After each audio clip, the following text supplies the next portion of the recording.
Hello everyone, welcome to knowledge plus. इस video में हम इंडियन हिस्ट्री को रिवाइज करने जा रहे हैं, जो मेनली फोकस होगा यूपीएससी और डिफरेंट अदर एग्जाम के लिए। इसके पहले इस सीरीज़ का 2 वीडियो और आ चुका है ना। तो आप यदि वो सब वीडियो नहीं देखें तो जाकर के ज़रूर देखें, प्लेलिस्ट बना हुआ है। तो आइए शुरू करते हैं आज का वीडियो। आज के वीडियो में हम लोग पढ़ने जा रहे हैं struggle for independence first phase. तो इंडिपेंडेंस का स्ट्रगल को हम लोग पढ़ने जा रहे हैं, आज़ादी की लड़ाई को, है ना। जो फर्स्ट फेज यानी कि कांग्रेस की स्थापना से लेकर के गांधी जी के आगमन तक, है ना, ऐसा माना जाता है। फर्स्ट फेज को उस तरीके से बोला जाता है। तो इसके बारे में हम लोग यहाँ पे पढ़ने जा रहे हैं। तो सबसे पहले कांग्रेस का स्थापना किसके द्वारा किया गया था? एओ ह्यूम के द्वारा किया गया था। एओ ह्यूम, है ना। इसका पूरा नाम था Allan Octavian Hume, Allan Octavian Hume, ठीक है। और वायसराय डफरिन के कहने पर इसके द्वारा स्थापित किया गया था। तो इससे क्या पता चलता है कि कांग्रेस की स्थापना के समय वायसराय कौन थे? डफरिन थे, लॉर्ड डफरिन थे, ठीक है। और एक पॉलिटिकल पार्टी के रूप में इसका स्थापना हुआ। Successfully organise the prominent political leader of the period and founded the Indian National Congress, ठीक है। तो कांग्रेस के जो फर्स्ट मीटिंग कहाँ पे हुआ था? पूना में हुआ था, मतलब पूना में होना था, ठीक है। लेकिन वहाँ पे कॉलरा फैल गया था, एक बीमारी फैल गया था कॉलरा, जिसके कारण से उसको दूसरे जगह शिफ्ट करना पड़ा, बॉम्बे में शिफ्ट करना पड़ा, ठीक है। पहला सेशन कब चालू हुआ? तो 28 दिसंबर 1885 में इसका चालू हुआ था। कहाँ चालू हुआ था? तो बॉम्बे में। बॉम्बे में एक संस्कृत कॉलेज है, गोकुल दास तेजपाल संस्कृत कॉलेज, वहाँ पे इसका चालू हुआ था। और इसके पहले अध्यक्ष थे WC बनर्जी, ठीक है। यहाँ पे 72 डेलीगेट पूरे इंडिया से शामिल हुए थे। कितने डेलीगेट शामिल हुए थे? लगभग 72 डेलीगेट शामिल हुए थे पूरे ऑल ओवर इंडिया से, ठीक है। तो कांग्रेस के बारे में रिवाइज करते हैं। कब एओ ह्यूम के द्वारा बनाया गया? एओ ह्यूम क्या थे? एक सिविल सर्वेंट थे, रिटायर्ड सिविल सर्वेंट थे। लॉर्ड डफरिन थे उस समय वायसराय, है ना। लॉर्ड डफरिन उस समय वायसराय थे। 1885 में बनाया गया था, ठीक है। पहले पूना में होना था, लेकिन पूना में एक बीमारी फैल गया था कॉलरा, जिसके कारण से कहाँ हुआ? बॉम्बे में हुआ। बॉम्बे के एक संस्कृत कॉलेज था, गोकुल दास तेजपाल संस्कृत कॉलेज, वहाँ हुआ। WC बनर्जी इसके पहले अध्यक्ष थे। और 72 डेलीगेट्स इसके स्थापना, मतलब कि शुरू वाले सेशन में आए, ठीक है। कांग्रेस का जो मेथड था, method of Congress was constitutional agitation. Congress का जो मेथड क्या था लड़ने का अंग्रेजों से? तो कॉन्स्टिट्यूशनल एजिटेशन, मतलब कि शांतिपूर्वक लड़ाई, संवैधानिक लड़ाई लड़ना है। It sought to educate public opinion both in India and Great Britain on one hand and wanted to persuade the government on other। ये क्या चाहते थे कि इंडिया में इंडियन एजुकेटेड हो, ठीक है, अंग्रेज़ों की तरह, लेकिन गवर्नमेंट से साथ लड़ना भी है, बस शांति से लड़ना है। कहने का मतलब था कि एक एग्रेशन वाला भाव इन लोग में नहीं था। ये चाहते थे कि हम लोग अंग्रेज़ के साथ शांति से रहें, मिलजुल कर रहें, अंग्रेज़ ही हम लोग का भलाई करेंगे, ऐसा इन लोग का मानना था, दिमाग में बैठ गया था। The early nationalists who dominated the affair of Indian National Congress from 1885 to 1905 were known as moderate। 1885 से 1905 तक जो लोग इंडियन कांग्रेस को लीड कर रहे हैं तो उनको मॉडरेट बोला जाता है, ठीक है। दे वर सपोर्टर ऑफ ब्रिटिश इंस्टीट्यूशन, वो लोग ब्रिटिश इंस्टीट्यूशन के सपोर्टर थे। They believe date India needed was a balanced and liquid presentation of their needs. क्या कह रहा है कि उनका ऐसा मानना था कि जो भी इंडिया को चाहिए उसको बैलेंस तरीके से या फिर लिक्विड प्रेजेंटेशन करके, मतलब कि शांतिपूर्वक प्रेजेंट करके उसको इंग्लिश मैन के सामने या इंग्लिश के जो पार्लियामेंट है उसके सामने मांग सकते हैं हम लोग, ठीक है। वो ब्रिटिश इंस्टीट्यूशन के सपोर्टर थे। Their aim was not to be aggressive for attaining independence. Independence gain कर, लेकिन उनका जो एम था एग्रेसिव नहीं था, ठीक है। और इसके कारण से ब्रिटिश जो है उनको सप्रेस भी कर सकते थे।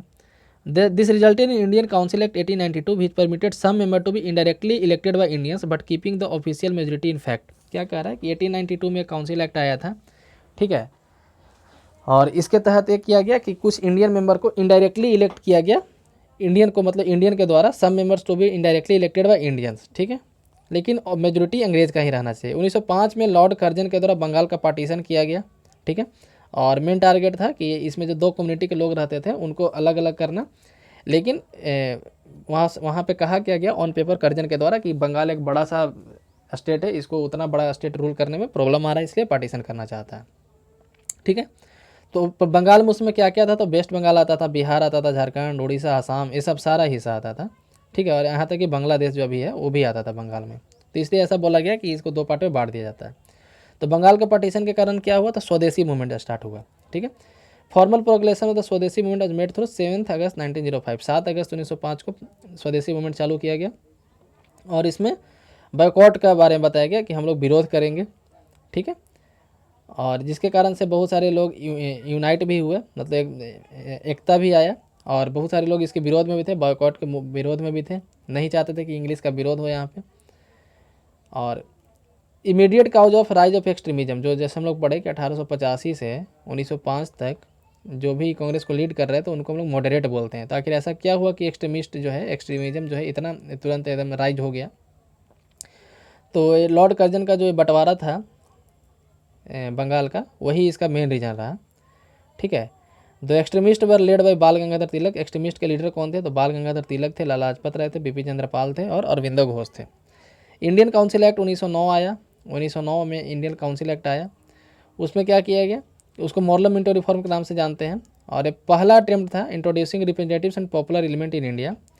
और जैसे इंडियन काउंसिल एक्ट 1892 आया था, उसमें क्या कहा गया था कि कुछ इंडियन को इनडायरेक्टली इलेक्ट किया जाएगा। तो 1909 का जो एक्ट था वो भी एक अमेंडिंग एक्ट था। और इसमें क्या चेंज किया गया? तो इसमें कम्युनल रिप्रेजेंटेशन दिया गया था। ठीक है, इसमें क्या किया गया था? कम्युनल रिप्रेजेंटेशन दिया गया था। मॉर्ले मिंटो रिफॉर्म इसको बोलते हैं। ठीक है, मॉर्ले उस समय के सेक्रेटरी ऑफ स्टेट थे और मिंटो उस समय के वायसराय थे। ठीक है, तो इनके द्वारा कम्युनल रिप्रेजेंटेशन दिया गया, मतलब कि जो मुस्लिम लोग हैं वो सिर्फ मुस्लिम कम्युनिटी में सिर्फ मुस्लिम लोग वोट करेंगे और मुस्लिम लोग इलेक्ट होंगे। ठीक है, तो ये था इन ब्रीफ एकदम। उसके बाद देखते हैं गांधीयन इरा जो कहते हैं हम लोग, कि उसके बाद गांधी जी आए। गांधी जी के बारे में यहाँ पे थोड़ा सा इंट्रोडक्शन देख लेते हैं कि पोरबंदर में उनका जन्म लिया था 2 अक्टूबर 1869 में। तो he journey to South Africa in 1893, 1893 में साउथ अफ्रीका गए। किसके लिए? तो एक दादा अब्दुल्ला नाम के उनका एक क्लाइंट था, उनको लीगल असिस्टेंस, वो वकील थे पेशे से, है ना, लंदन में पढ़े थे। And here it was not a lawyer, he made his mark but as political organiser and leader. लेकिन वहाँ गए तो लॉयर के रूप में थे, लेकिन वहाँ पे उनका जो पहचान बन गया एक पॉलिटिकल ऑर्गेनाइजर और एक लीडर के रूप में पहचान बन गया। ठीक है, तो during his struggle in South Africa Gandhi ji evolve technique of satyagraha. South Africa में स्ट्रगल के समय गांधी जी सत्याग्रह का टेक्निक इवॉल्व किए थे, based on truth and non violence, जो ट्रूथ और नॉन वायलेंस पे बेस्ड था।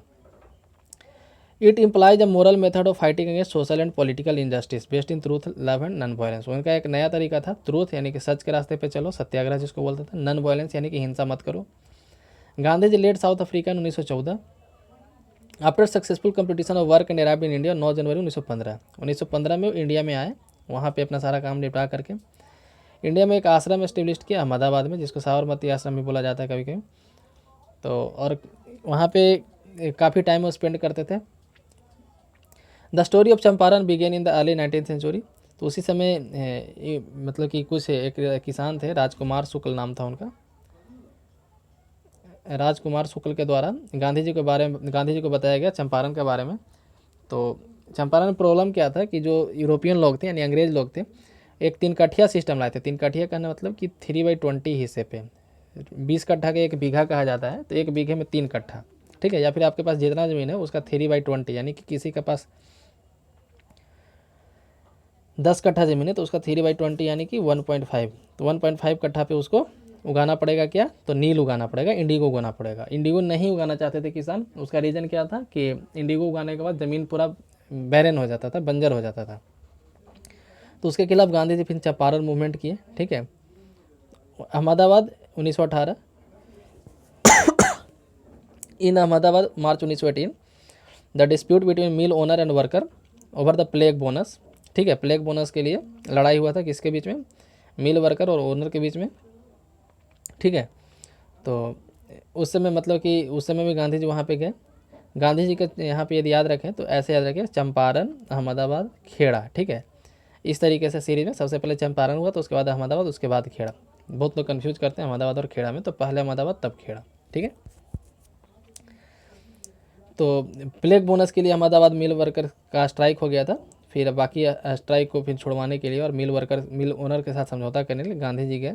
ठीक है, नेक्स्ट है Kheda, the peasant of Kheda 1917-18 में। पीजेंट जो खेड़ा के किसान थे वर इन डिस्ट्रेस है। डिस्ट्रेस क्यों था? क्योंकि क्रॉप फेलियर हुआ गया था, एक बीमारी आया था प्लेग, है ना, प्लेग के कारण काफ़ी ज़्यादा जो है दिक्कत हुआ था, ड्राउट भी था वहाँ पे, है ना, क्रॉप फेलियर पहले ही बोले हम।